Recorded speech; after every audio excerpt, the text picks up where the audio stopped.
100 বছর। কাজেই আমরা যদি সত্য যুগের যুগধর্ম পালন করি সেটা আমাদের পক্ষে সম্ভব না। কারণ কি আমাদের বছর তো সেই যুগে সত্য যুগের ভগবানকে লাভ করতে ধ্যান করতে হয়।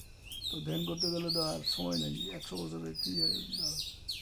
তারপরে তারপরে হইল ইয়া রাম, না রাম তো মর্যাদা পুরুষোত্তম রাম, তাকে লাভ করতে হলে যজ্ঞ, হ্যাঁ যজ্ঞ করতে হয়। এই কলিযুগে যজ্ঞ প্রয়োজন হয়।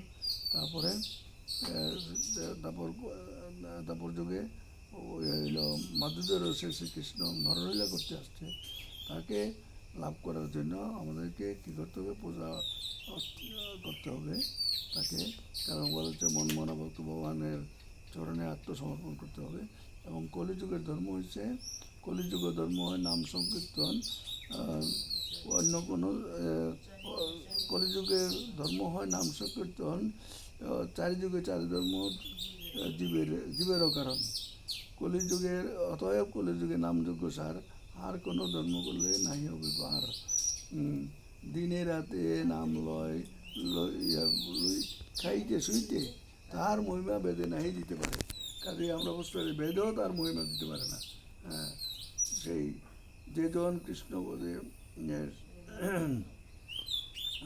কৃষ্ণ কৃষ্ণ বোধে তাহার মহাভাগ্য শোনেন ভক্তগণ, কলিযুগে নাহি তপযজ্ঞ, যেজন কৃষ্ণ বোধে তাহার মহাভাগ্য।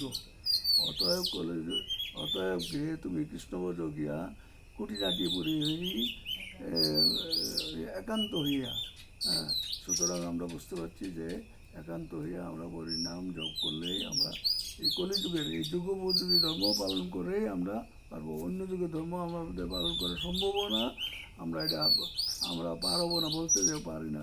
হরের নাম হরের নাম হরের নাম, ওই ওকে বলো কলো নাচতেব নাচতেব নাচতেব গতি 3বার বলছে।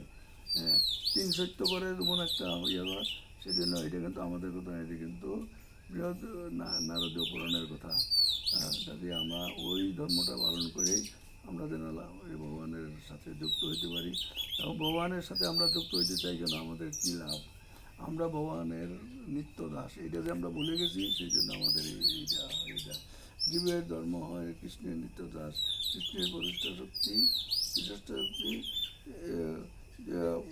প্রকাশ।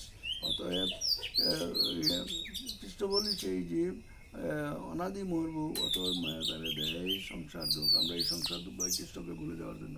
আমরা কিন্তু খালি হাতে আসছি, খালি হাতে যাবো, কিছুই সাথে নিয়ে যেতে পারবো না।